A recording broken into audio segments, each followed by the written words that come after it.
Okay, hello. My name is Ashton White, and my business idea was to create a training business called A1 Training. This is the table of contents. It goes over everything I'll go over in my presentation.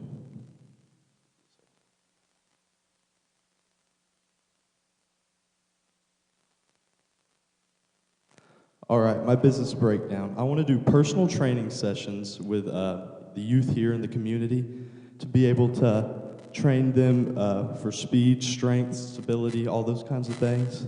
Oh. And one of the big things for it is to help prevent from injury when they're doing sports. And a big thing about it will be being able to just bond with everybody in the community and impact back the way that I've been impacted by everybody here. That would be really important to me. My influence is my true passion is sports. I've played sports here for all 4 years of high school. I played my entire life. These are 2 pictures of me playing sports here at the high school. And I mean, it's really my passion. I didn't want to pick something that I didn't really know a lot about and something that I could actually know what I'm talking about. And like everything about my business will come from what I know personally and my own head knowledge. So that'll be good and it'll help me be successful. The pricing for the sessions is the class sessions are going to be $10.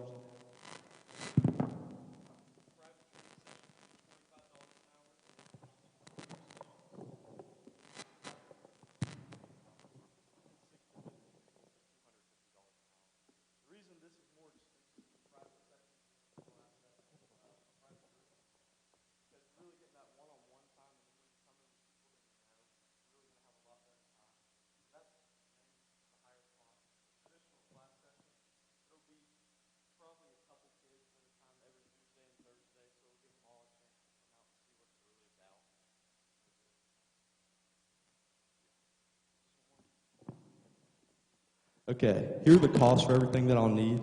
I have most of these things already, but the total cost of all this is pretty pricey, but it's mainly everything that you really need to be successful when doing personal training.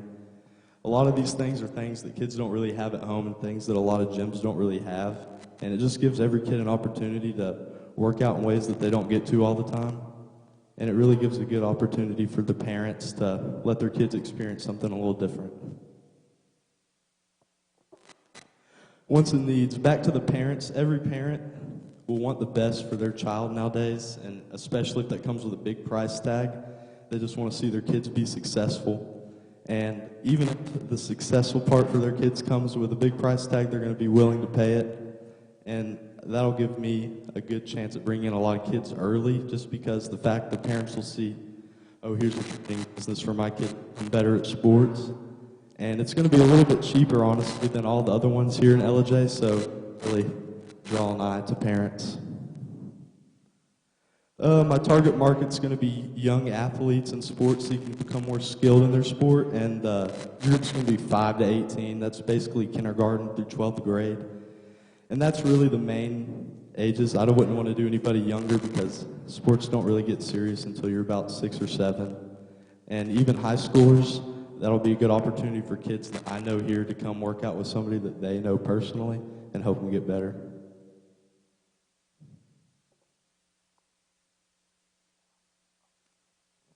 Okay, the competition is going to be all the gyms here in LJ, especially Peak Performance, considering they're the only other gym that offers personal training. And the thing about Peak Performance is they're very well known around the community here, and a lot of kids go there. I even almost went there myself until I saw how much it was. And the main thing is, if I offer a more affordable price and build good relationships with everybody I know, then that'll give me a better chance to be successful and a better chance to get more people to maybe even come over from there to work with me. And how do I click on it with this? Okay, this is my advertisement. This is my website, my Instagram.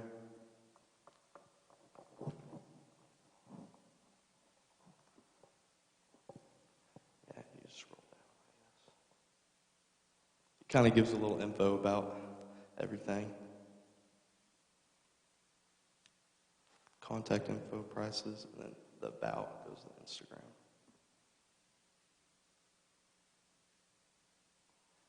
That's how you contact me.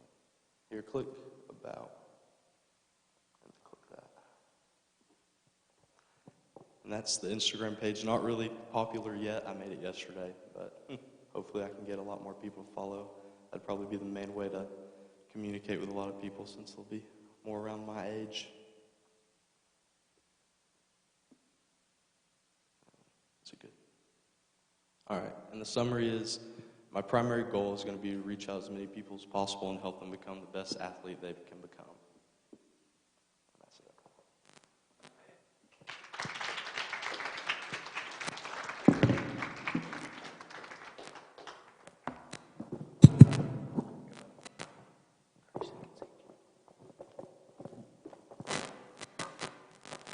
Is this live? I'd like to thank everyone that made this possible. My mom, my dad, my sister-in-law that drove me to the airport. Did a great job, Ashton. I had a couple of questions. Your initial startup, you got any funds for that?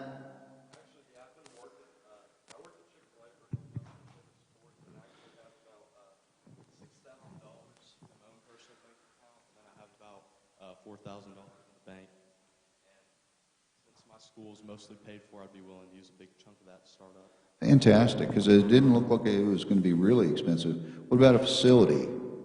The thing about the facility, I'm either going to have to do it at the park across from the hospital down here at the school. That'd be probably the main part of it, because it's an open public area. And maybe even if I got permission, I could do it up here at the high school on the field, do stadium stairs, and all that kind of sorts of stuff. You think you're going to be able to handle all this training by yourself, or will you need any other help? I mean, in the beginning, I should be able to handle it by myself. It probably won't be that popular, or not that many people will come at first. But if it got to a point where it got kind of out of hand, I would definitely look into hire somebody else and give them some money to help me out. You thinking about schedule and hours? Because your target audience there is pretty much school kids. You're going to have to work in the afternoons, weekends. Yeah, the main time I was going to do was weeknights from every night of around 4 o'clock to 8 o'clock. You could schedule and hopefully be done by 8. And they only last 1 hour, so the main time for a lot of kids would probably be around 6 o'clock, considering they have school and have to wait for their parents to get off work and everything. So, I mean, and I could also schedule around parents wanting to do like a private session if they had a certain time they had in their mind. I could also work around that, make that happen for them. So if you're community service minded at all, one thing that pops out at me, do you think you might have some gifted athletes in the community that couldn't afford this? Have you thought about sponsorship maybe? Yeah, that's a big thing. Like, even me, like, I couldn't afford to go to these expensive places. That's why I want to be able to give back and do for other kids. And even if they couldn't pay the $10, I mean, there'd be a way to get scholarships around here in the community. So if there's certain people that come and start going and they really love the idea about it and they have that money that they want to help donate, then there will actually be a chance for like all those kids that really can't afford it, they can come all the time and not have to pay a dime. We might have some sponsorship from the school too. Okay, I thought this was a great idea. I think you're right on track in starting this business. The only thing I would mention and kind of probably want to do some research on is your legal qualifications, because you are working with underage kids. Speaking as a mom, every time I sign my kid up for something, there's about 4 or 5 different papers that I have to sign waivers to. And I would definitely put that on your website so it's easily read and you're covered because it's in writing. So think about that. That's another like main reason why I haven't really started yet. I need to figure out a way to get a contract so if anybody gets hurt or anything, I'm not going down with a big bill. Yeah, insurance, liability. My big question here, Aston, is this: being a coach for over 15 years or whatnot in football, baseball, wrestling, whatnot, and watching the youth come up and do and what you're talking about is great. My question to you is, why should I choose a high school student over somebody that's been 4, 6, 8, 12 years of education, training, and so on, and pay that same price? Okay, well, the main thing about me being a high school student is I've went through it. Now that I'm graduated, I've understood what we've done good at and what we've lacked in a lot every sport in the school. Because I can sit here and tell you that are my opinion that are probably a lot of other people. I mean, kids nowadays around here just, I know one thing, not a lot of kids want to work hard, and that's really the one thing that I could help get across to other kids, because if they come to somebody their own age and like-minded almost, that they'll kind of get along with that rather than listening to an old guy scream at them and then just get in their head that they don't really want to do anything anymore. Would you ever think about the opportunity coming out straight out of high school, going to the rec department, helping them and working with them, and turning around and possibly, taking kids that you see that need that little extra and push them on? Yeah, that'd be really important, because the main thing is getting all those kids to want to play more, because by the time a lot of kids are getting to high school, they're really becoming just full-time students and part-time, nothing else. And that's really caused a lot of stuff. I mean, there's kids nowadays that they just want to give up and work a part-time job after high school and not go to college or not start their own business or anything like that. And sports do play a big part in that, because sports is a commitment, and like school, you gotta dedicate a lot of time to it if you want to be good. And that really teaches young kids and young men, like my age even, how to be successful and how to become a man, really, in a sense, or a young woman.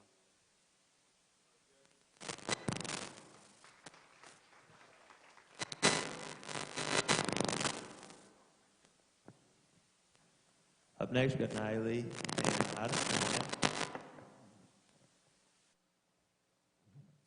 Yes.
My name's Nayeli, and our business is NA Cosmetics.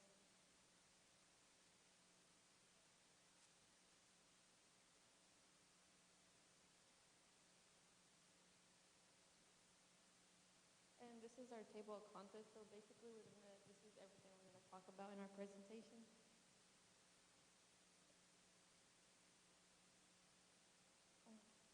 What we sell and do. Our business is NX Cosmetics, which is a beauty personal care industry, and its purpose is to manufacture and distribute cosmetics such as eyelashes, lip glosses, and makeup tools, and etc.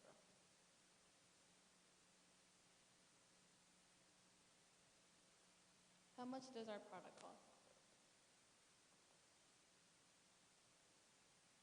In total, we wasted around 200 for 20 products, and if we plan on making lip glosses and eyelashes, the lip glosses would cost around 75 to 45 for the lip gloss base, and then $4 for the tubes, and $10 for the flavorings. And then our eyelashes would cost around 35 to customize one set, and 15 for the boxes, and 13 for the eyelash tools. And we plan on selling our products for 5 to 20 each.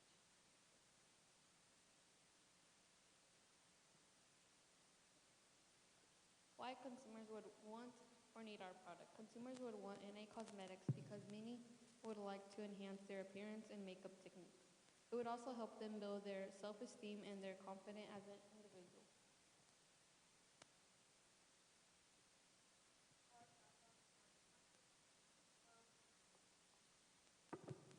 Our target market is mainly for women and people who wear makeup.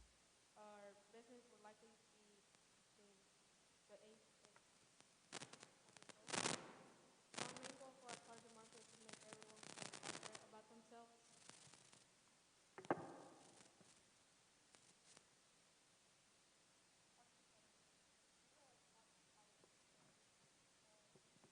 Milano and Revlon and Sephora.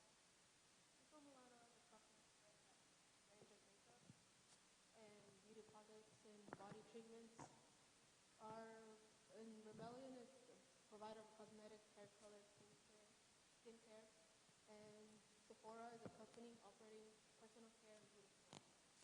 Our business contains long-lasting lip gloss, and our eyelashes are wearable and easy-wear. And this is a video of us making the lip glosses.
And these are about us training, what we do, and what we sell. Our goal for this business is to power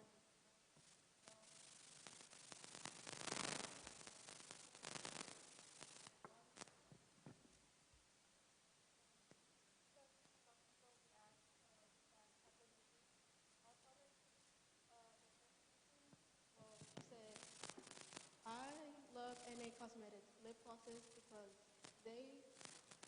they are long last. They feel so good on my lips. They make me feel more confident and give me more. The second person is what she said is NA Cosmetics industry and have the most amazing lip glosses and lashes that are long lasting.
All right, ladies, y'all ready? Hey, great job. Quick question, being a dad of a young lady that's into cosmetology and makeup, it's ridiculous the amount she goes through and practices and plays with and does and stuff like that. How are you going to compete with the big manufacturers? And are you going to keep how you make it step by step on your website? Because if you do, why should I buy it from you when I can make it myself? Because you gave me all the secrets. I can make, well, honestly,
think I would do is to list your ingredients, because that really helps me decide if I can buy a product or not on your website.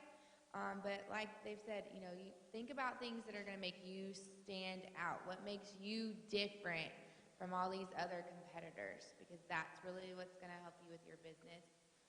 And then would I buy from you if you don't have any certifications or training, or, you know, that's a big liability if somebody uses your makeup and then they wind up dying or having an allergic reaction. That's things you probably need to think about in the future.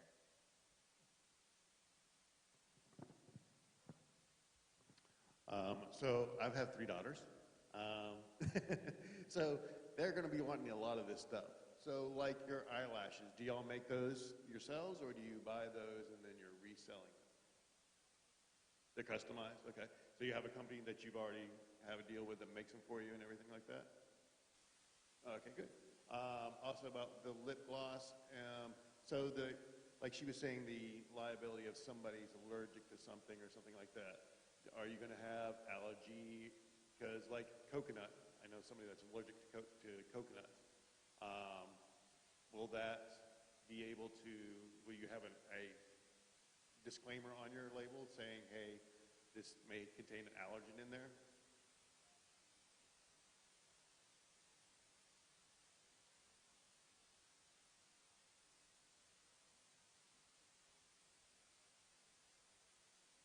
And you're selling it locally, or are you like, I know it's on the website, so are you only selling it locally, or are you being able to ship it out to other spots like, say, California? Okay. But right now, are you selling it locally, or? Okay. All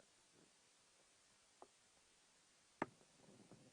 Hey, so I don't have any daughters, but I do have cows, and I think among the herd, the girls would really like the eyelashes. So I know this stuff is going to make me look younger, but will it make me look thinner? Hey, I thought this was fantastic because this is obviously a theoretical business presentation. I mean, there's so much in the industry with chemicals and things like that. Obviously, I'm just impressed that you girls know how to make makeup, you know, and you're interested in cosmetology and you're interested in this field. You need to work in some kind of industry like this, and I absolutely see you being able to take it out on your own. Fantastic job.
Ana Lopez.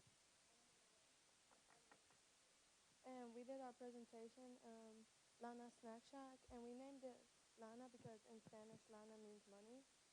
So, yeah. And this is our menu, yeah, with a few pictures of things we would sell if we actually did this. And the pricings and the ounces, small, medium, large. And then on the bottom is toppings, like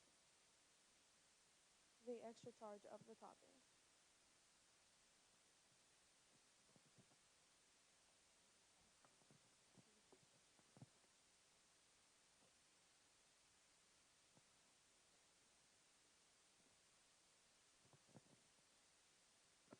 So our business is a food truck company startup designed to provide luscious food and drinks on the go alternative to street shoppers.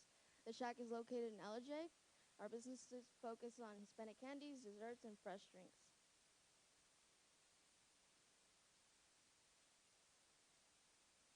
So the cost for our business will be, so the cost of the food truck would range from $50,000 to $175,000, and the insurance $2,000 to $4,000 per year, and the initial food costs and inventory $1,000 to $2,000, and uniform $0 to $1,000, and paper products, napkins, plates, etc. $200 can range to $200, $300 to $300. Our website would cost $0 to $5,000.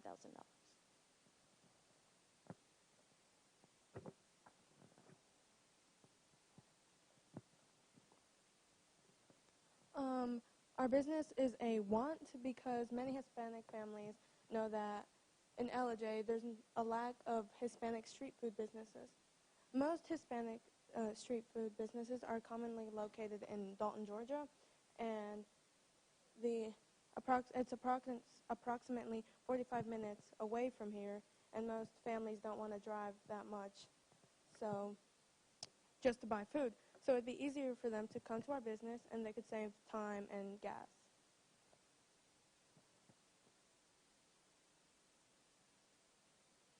We came up with this idea because we're Hispanic, and we wanted to do something with our culture, and our target market is for the Hispanic community and really anybody who's just hungry.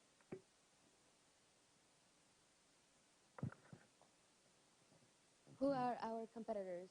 Our competitors is El Señor de los Raspados, La Panadería Mexicana, and something that is different from our service is that we would be selling in a food truck, and we would beat our competitors by checking the quality of food, pricing, also getting the menu right, training our staff to deliver excellent service, and using social media to reel them in. Our service is better than our competitors because we see our customers as partners and helping us become a better business.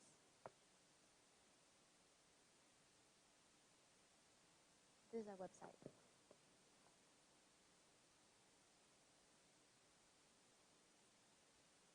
Here we have our three examples of our products, which we have right there. The first one is Cóctel de Frutas, Agua Fresca de Fresa, and also Chamoy Gummies.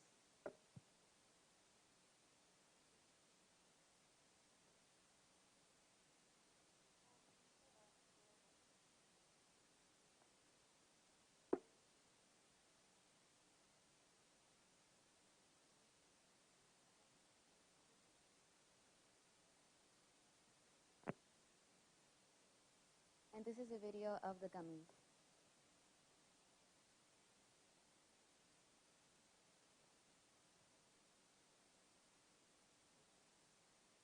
And that's all.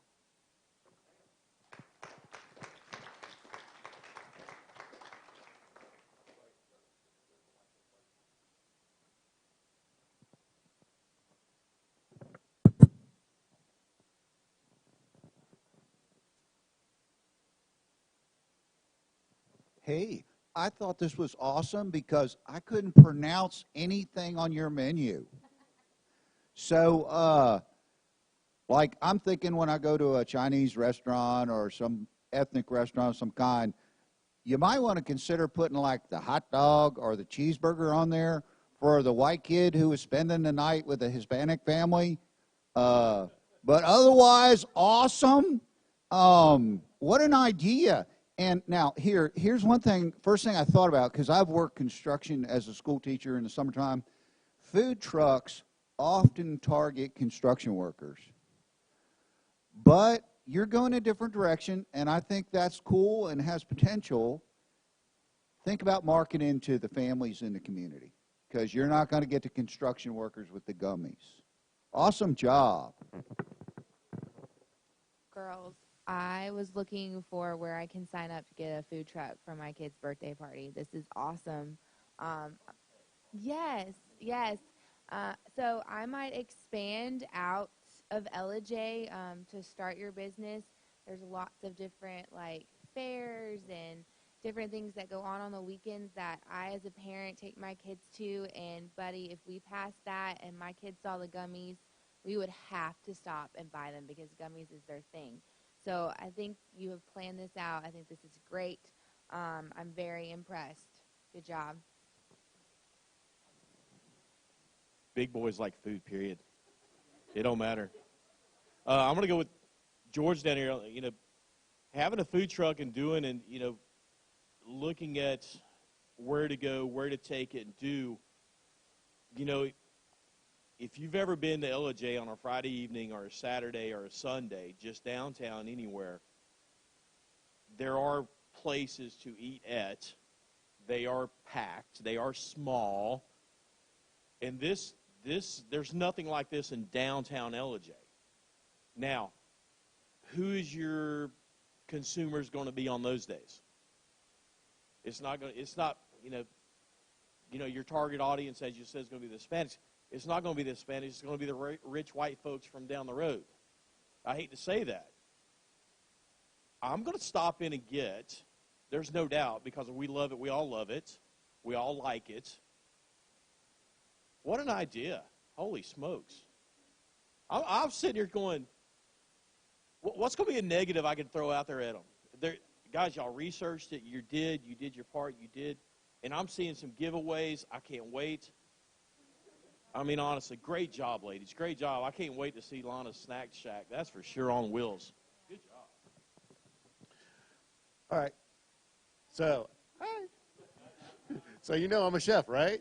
Okay, so they're going to really get into what you're thinking about here because there's a lot of legalities coming with a food truck. Do you know how many feet you have to be within a bathroom with your food truck? Yeah, it does. Okay, so that's number one. Number two, what is your food cost? No, not the cost of the food.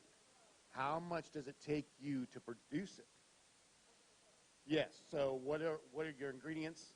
How much of a markup are you making? So these are things that you might want to think about because in most restaurants or most places, you want to have a food cost that's around 20 to 25%. If you can get it lower than that, that's great. Most of the time, it's really hard to do that. So think about things like that. If you're going to have employees, think about how much liability insurance you're going to have to carry because you have to cover that employee. Think about how much everything costs you to put it all together. Make sure that you're giving yourself a nice markup. Because if you're not going to give yourself a markup, then you're going to start losing money, and that's not where you want to be at. So just think about what everything costs you to make it. Like gummies, probably don't cost much or anything like that. But, you know, after a while, you have to start thinking of other things. And, you know, I think it's a great idea. I'm thinking about food trucks. You might want to start out with a trailer because a trailer is a little bit less expensive than a food truck. If the food truck breaks down, if you're going to buy new or used, you're going to have to repair it. So things like that. Because I've been thinking along the same lines of, you know, so just think of those things a little bit through and make sure that you have a nice, I think it's going to go great. And just make sure that you know where you're going to be at. So, because moving around in a food truck is a great idea. The only problem that I've seen sometimes is that where you're going to be at and for how long you're going to be there. And then you're making sure that you put on your website, hey, this is where we're going to be at. We're going to be here from this time to this time. Please come see us. Yes. Yeah, that's the big thing. Great job otherwise. Good, guys. Good job.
so our answer is that it's critical to us that we don't overcharge our customers. We are buying secondhand clothing and we're putting effort to find those, but we're not going to charge over $35 for any item. Okay. So all you with kids know, especially you with all your kids, clothes are expensive. It's a lot of money, and it's relatively cheap to produce, and retailers, they just mark these things up crazy. We want to keep our prices low because we know how hard it can be to provide all these clothes. So with a market with so many oversaturated clothes of high prices, if we just undercut the market with lower prices, we'll have a lot of customers. So, go back. Okay, so.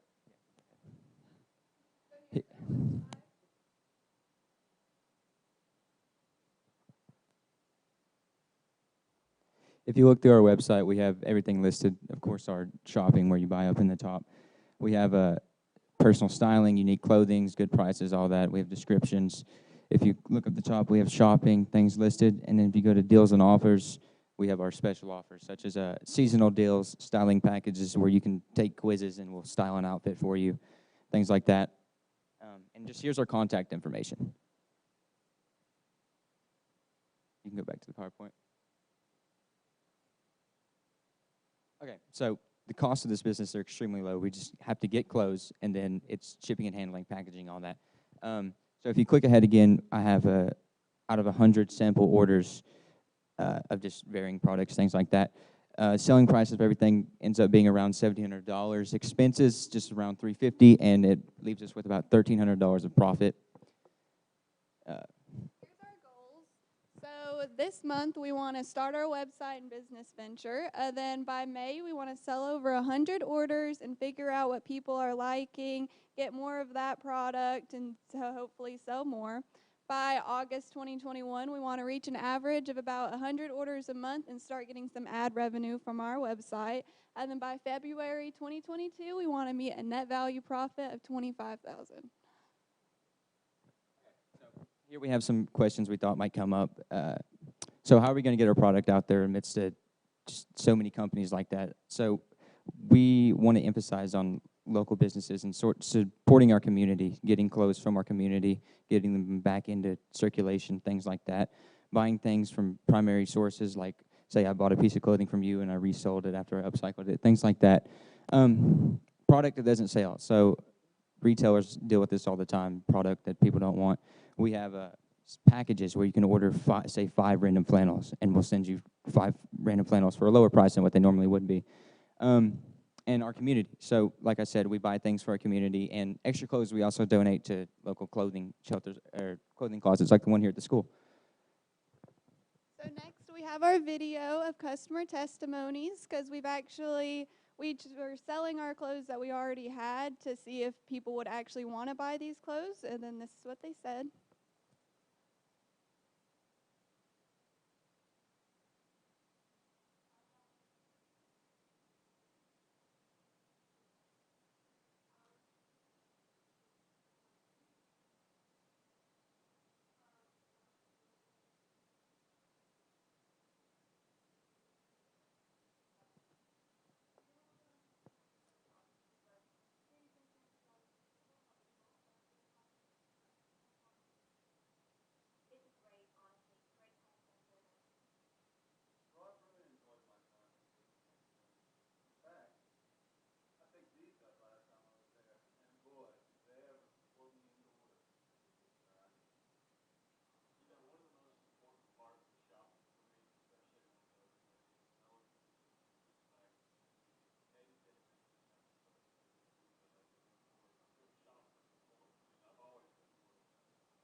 Y'all can look at it while you think of questions.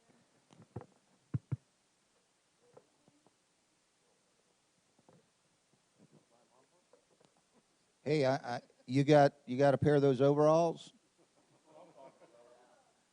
I almost need to abstain from this presentation because, I taught these kids. Kay Jane's in my fourth period honors class. I'm her biggest fan.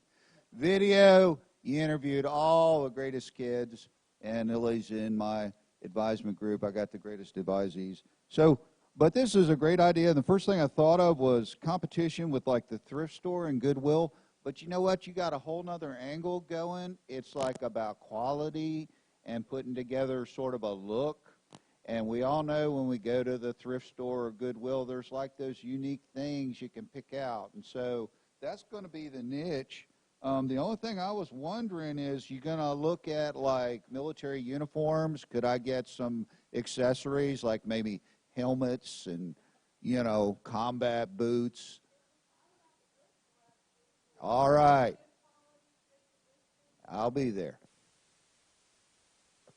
So one question I have is, where are you getting the money for your upfront costs? Because you talked about how you're going to ship them and you're buying these clothes, and how is that all working out?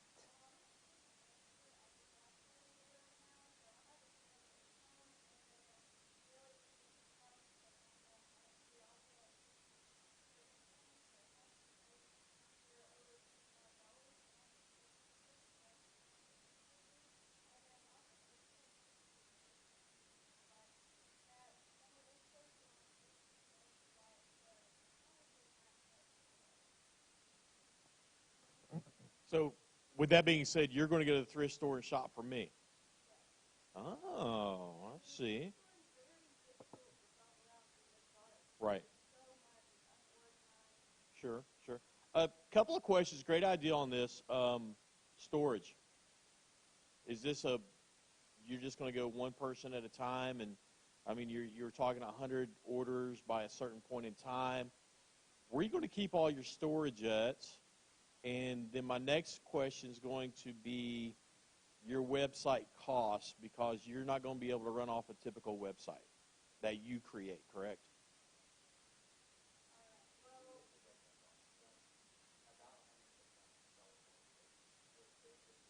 Okay.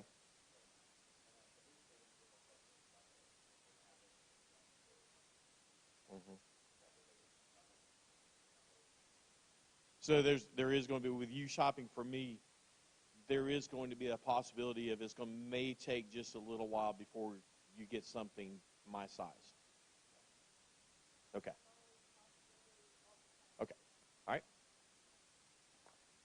So I'm looking at the samples here. Did y'all do any of the repairs on these, or patches or anything like that? Uh-huh.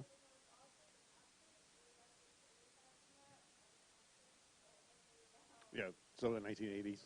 Yeah. Okay.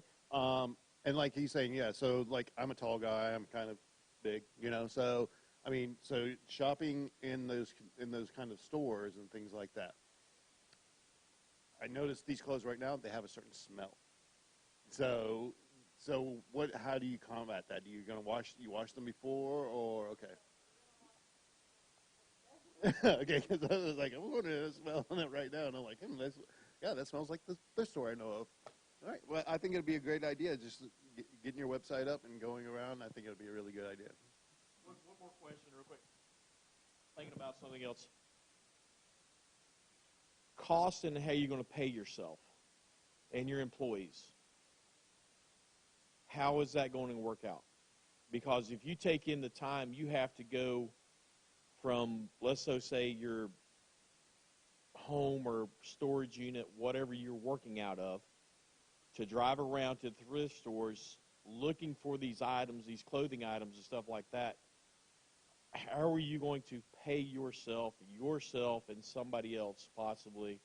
And then, of course, you got to have, if you got more than 3 people, you got to have workman's comp insurance. You got to have all this other stuff. Do y'all think you're going to be able to turn that profit?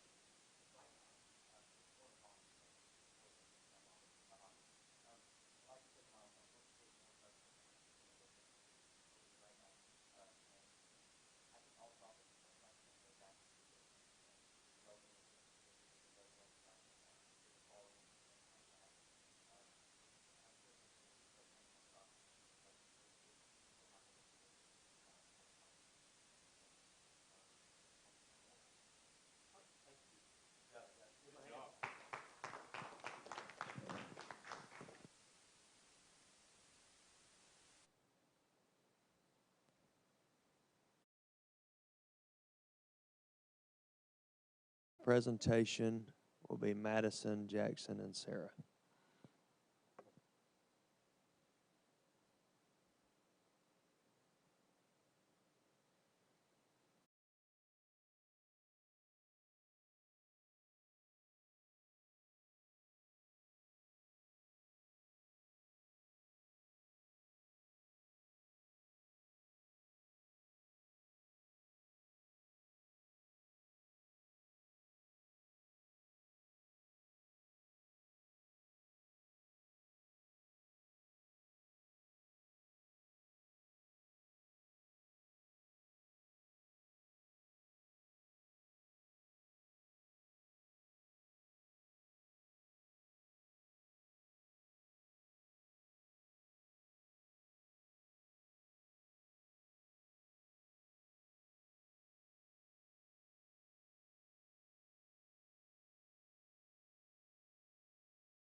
Presentation, so I won't really take up much of your time.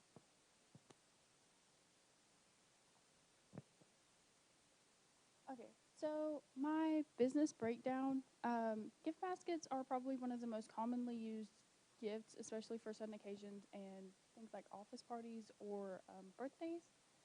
Um,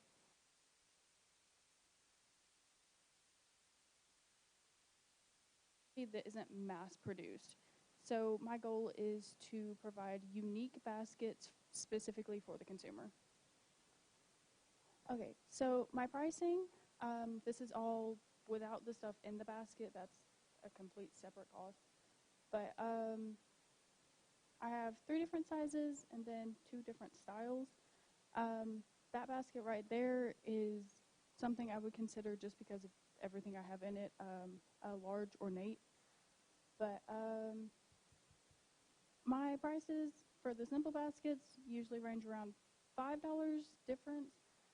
For the ornate, it's a little bit more, but this is my profits per basket. So for my simple baskets, I don't really make that much, but for the ornate baskets, I make significantly more.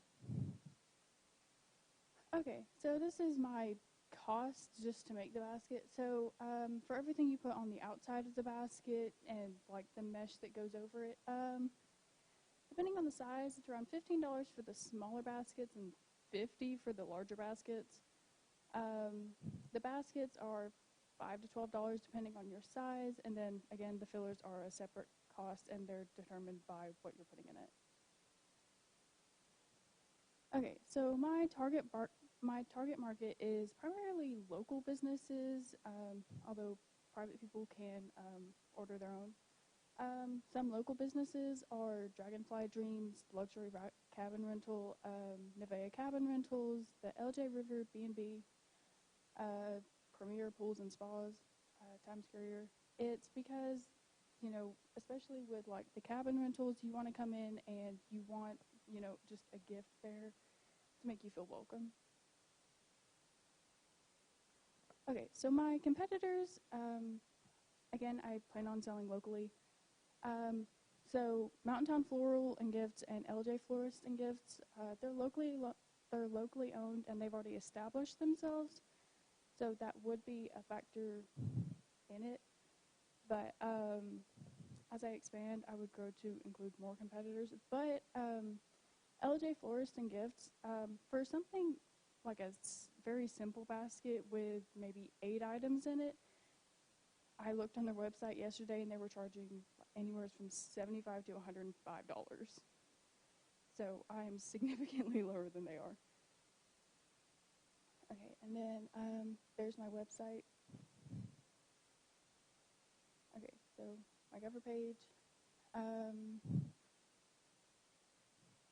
So again, a large variety of baskets, several different shapes and sizes, a lot of different varieties. The deciding your basket's actually its own like page. Okay, so just different factors to consider. Do you have a theme? Is it, you know, birthday, office party? Do you want just the basket, or do you want us to fill it as well? You know, baskets usually include food. Are there any we should avoid? What's your preferred price range? And that can also help us fit you with a basket. And eventually there will be a Google Forms there that you can fill out, and it will help you decide. So a little about us. It's actually a family tradition. I've been helping my grandmother make these since I was little. So it's something I already had experience in, and something that I can do with relative, you know, handiness. And then phone number, and then I linked the Instagram.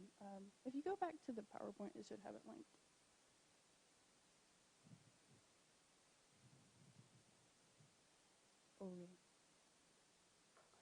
It's under Signature Southern Baskets if you search it up on Instagram.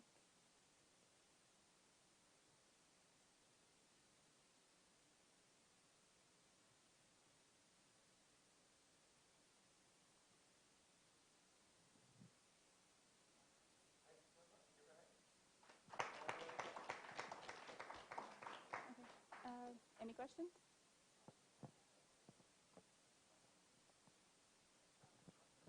I've got two people going to ask. Okay, so your customized baskets. So if I went and, like, you know, Easter's right around the corner, and I'm like trying to fill baskets for my kids, is it going to be, you know, I'm going to say, hey, this is what my kids are interested in, and you're going to fill it for me, and I'm going to pay you a flat fee? Or am I paying you for each individual item that you put into the basket?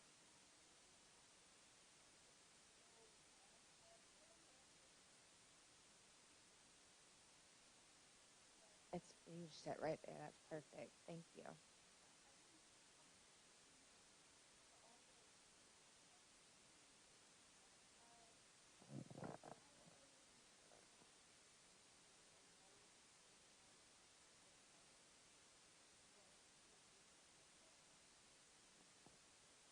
Okay. When I first seen what you're doing here, the first thing that ran in my mind was almost like a person making cakes, you know, on those lines. You know, I set it up with you and tell you what I want and do and stuff like that. My question to you is your cost versus product in the basket, that markup margin.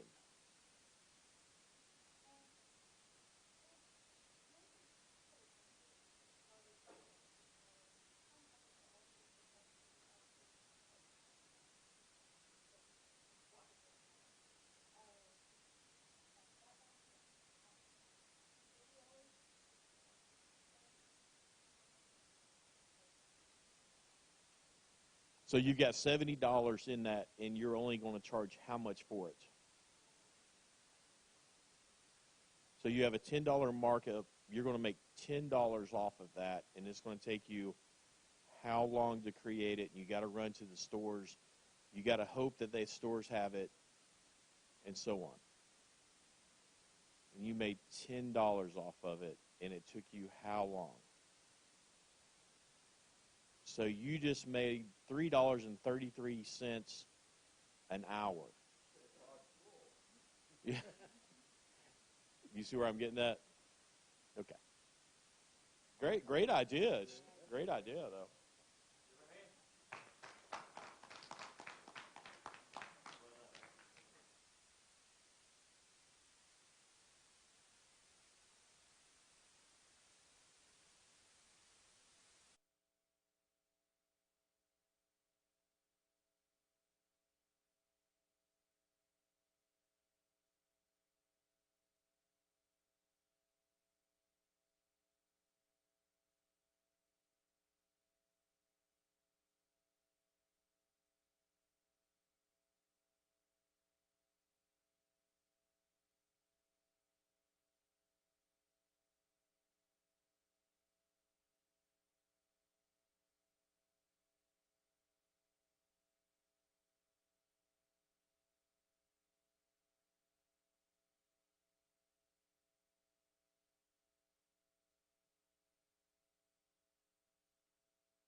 I'm Madison, I'm Jackson. I'm Sarah.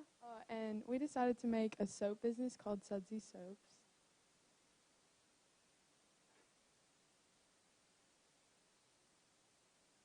So the description of our business, basically, we're just a homemade soap business, and our motto is smell fresh, be fresh.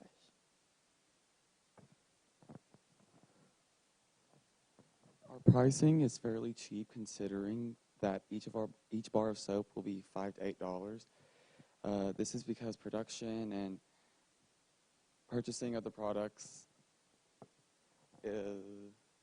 if someone was to purchase a single bar of soap, that would most likely be about, I should say $5. But if someone would rather buy a 3 for $2 deal, it would be cheaper. Our business would have would have monthly deals that would help draw people if they want to purchase our soaps.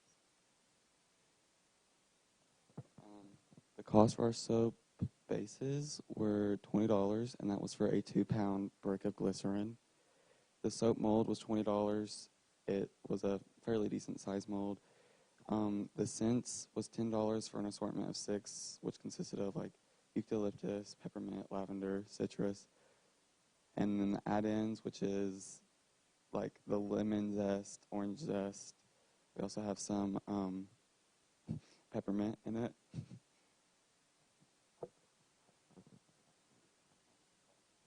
Okay, so why do consumers need this product is due to the pandemic, people just like want and need more soap.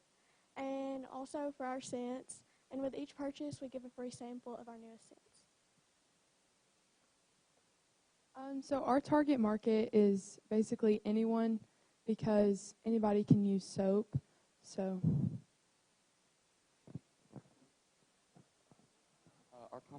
Our competition is local businesses such as Green Willow. We plan to have a more organic, fresh organization and hope to become a more well-known household name. And then this is our website and our Instagrams.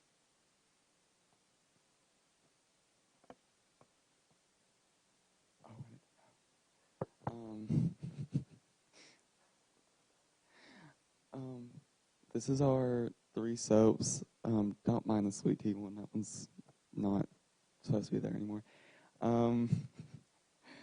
Each soap is made with natural ingredients. So for the citrus one, it has orange zest and lemon zest. And for the lavender one, it has lavender leaves.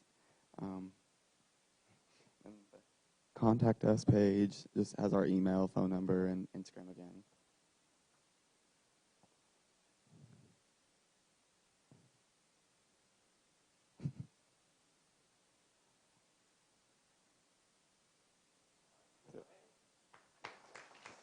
Oh, jeez.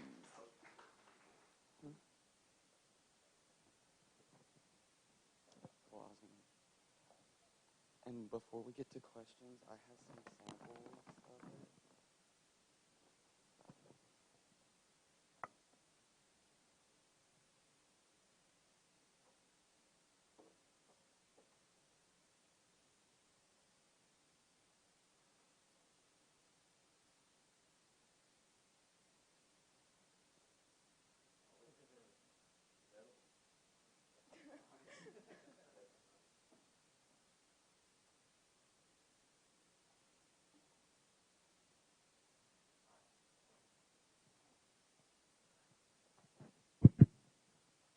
Yeah, the first thing that came to mind to me is this. It looks like I could eat this stuff. Hey, there is a great market for specialty soaps. I actually know folks that make these. First, one thing you didn't address, are you going to have like a store or is this going to be an online mail order thing? Okay. I think it's a great idea.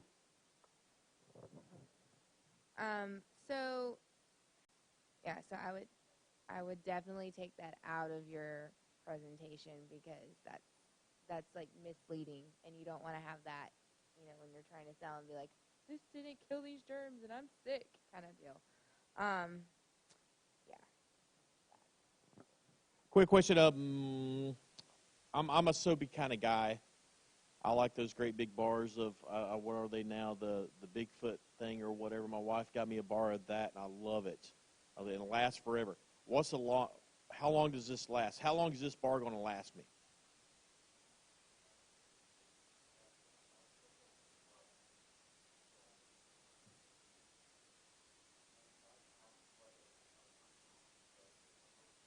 So this is more of a sample size. Okay, okay. Another thing, cost of material to make soap versus selling it. I noticed y'all threw up there, it's going to cost like $20 to make, what do you say, 8, 10 bars? 16? Okay, and you're going to sell them for $8 a piece? Okay, so you do have your markup and everything on all that, right? Okay. And you also mentioned it's household soap for everybody in the house. $8 a bar for the full family. Versus I can buy 3 or 4 of them that's going to kill germs and think about who your target audience. No, exactly. Exactly. Your target audience probably wouldn't be household. It's probably going to be more certain individuals. Does that make sense? Because I probably wouldn't, me myself, probably wouldn't buy the lavender or you know what I'm saying? All right. Great job, though. Great job.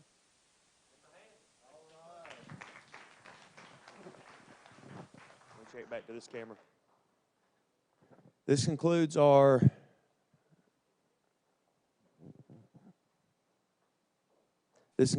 second block presentations for today. We'll continue with some more tomorrow for second block. We will begin our third block, third level class presentations momentarily. Should be here in about 15 to 20 minutes. But we're really excited about what these kids are going on and are continuing to build in their businesses. If you like this, please subscribe to the Gilmer AVT YouTube channel.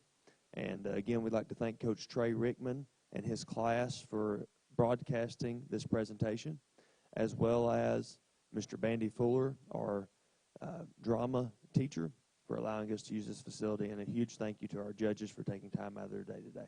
Thank you so much.